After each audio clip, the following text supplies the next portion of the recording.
So I'm headed to Burning Man again for the fourth time, camping with Cosmicopia again.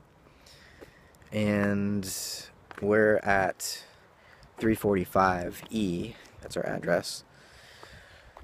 And I just want to riff a little bit, looking ahead to the talk that I'm going to give there on Wednesday afternoon at 3:45. Sorry, at 4, but show up at 3:45. So we can talk a little bit before. And, I'll speak for about 20 minutes, and then we'll have some time for discussion. The title is The Psychedelic Eucharist. And I want to talk a little bit about the relevance of psychedelics to, the evolution of human consciousness, both in the past, historically, and in the present. I think psychedelics they've always been a part of human cultural and religious and spiritual expression, and today they remain as relevant as ever, despite the fact that they're so deeply repressed. Because we have to acknowledge every time we talk about these things that they are illegal. These substances that grow from the ground, which human beings have been engaging in, using for ritual celebration for tens of thousands of years, they are nowadays illegal. So that's strange. But it's a form of repression, I think, and the repression of psychedelics is intimately related to our economic and social and ecological crises. It's not as simple as saying that the fact that we aren't allowed to ritually engage in a culturally sanctioned way, religiously sanctioned way, with at least on the mass scale with psychedelics, it's not the cause necessarily of the ecological crisis, because the cause ultimately is a much deeper inquiry that I won't be able to really broach even the surface of in a 15-minute talk. But I think what psychedelics being repressed today shows us, and what it's correlated with, if not the cause of, is the way in which we, as skin-encapsulated egos, as Alan Watts put it, we as skin-encapsulated egos are alienated from our natural environment. We think that consciousness is located inside of the brain, and forget that mushrooms and certain rainforest vines and leaves and the grass that I'm walking on contains these neurochemicals, these analogs of serotonin and other neurochemicals that plug right into our synapses. There's clearly a symbiotic relationship between human beings and these other psychedelic plants and fungi. So there's been a coevolution for many, many thousands of years, tens of thousands, millions of years, really, if you just think about hominids in general. And the fact that psychedelics are legal now, culturally repressed, in other words, I think it's a symptom of a deeper disease that is also connected to our ecological crisis and our economic crisis and the social fragmentation and class and race warfare. Though really, I think, of course, racism is still a huge problem for our civilization, but the more causal factor, I think, is of course class. Of course, maybe it's not simple. I shouldn't say of course, but we can talk about that. But I think psychedelics, they unravel all of that cultural, all the cultural structures that we habitually repeat. And mosquitoes, damn ecosystem. um,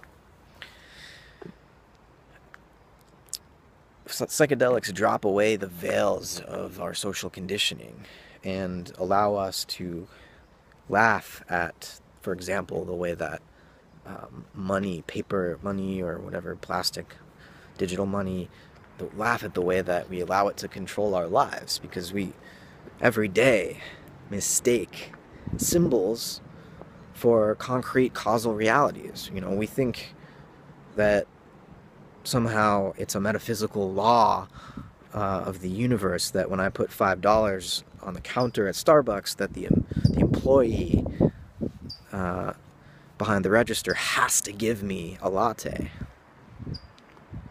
We forget that actually this is a social, a conscious agreement that we are entering into, a sort of contract that we each sign. And so in other words, there's a moment before the contract has been signed where we're reflecting on if we really want to do this. And it's a social agreement that that person is going to serve me because of this piece of paper.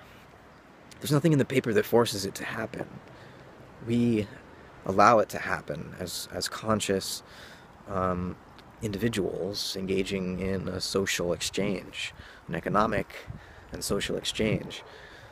So, I don't know, has anyone else ever pulled out a dollar bill or a 20 while tripping and recognized just how empty it is? And of course, this is a really subversive realization, right? Money has to be considered sacred in the religion of consumer capitalism, and if it's not considered sacred, it's no less subversive than when early Protestants, started stepping on communion wafers, desecrating Catholic ritual, because those rituals, the belief in the transubstantiation of wafers into the body of Christ, was no less or no more culturally powerful than the literal belief in the value of money. We think money has more value. We act and live as though money has more value than human relationships, than topsoil, than the atmosphere, than the lives of other animals and plants, than the existence of entire species, other species. We think that money is more valuable than all of this, than everything concrete around us. And in my opinion, there's not enough time for us to try to alleviate this crisis in any other way than through a drastic intervention. And by that I mean the rebirth of a psychedelic religion, a psychedelic spirituality. It doesn't have to have a monotheistic interpretation. In other words, a single dogmatic interpretation of what the psychedelic experience is about. The whole point of psychedelics is that they force you to make your meaning in real time, and they don't allow you to receive it from outside, whether it's a habit of your culture and the belief system, the ideology of the day that rules over the minds of people from an external point of origin and authority. Psychedelics undermine any attempt at authoritarian religion or any thought system which would come from outside. They make you, in some ways, vulnerable to and more sensitive to what's going on around you. But they activate, they manifest from the inside out in an endogenous way, new ideas, new ways of being and feeling and thinking. And for us to find a solution to the current crisis, I really think we need a sort of chemical, or better, alchemical intervention. It's not that psychedelics are a cure-all. You know, we still need to come up with the new ideas and then implement them.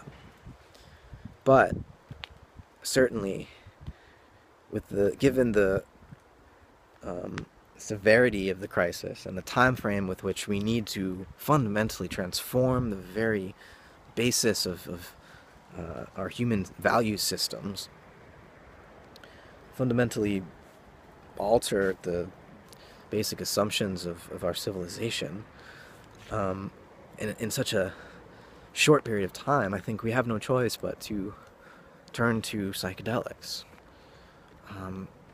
And, you know, don't get me wrong, it's not that they're not dangerous, but with danger comes our opportunity, and I don't think there is a way forward that wouldn't involve a psychedelic intervention, and it's already happening. And you know, that's part of what I'm trying to exemplify by talking about it. Burning Man itself is perhaps the largest exemplification of the cultural potential of psychedelic experience. New worlds are being created out there in the desert. And more that it's starting to filter back into the default world, so-called. I think the whole point is to transform the default into something more beautiful, right? And, you know, so the reason I'm calling this talk the Psychedelic Eucharist is I really want to invoke the power of that symbol, where through taking communion, eating bread and wine, one can participate in the body of the sacred body of the universe.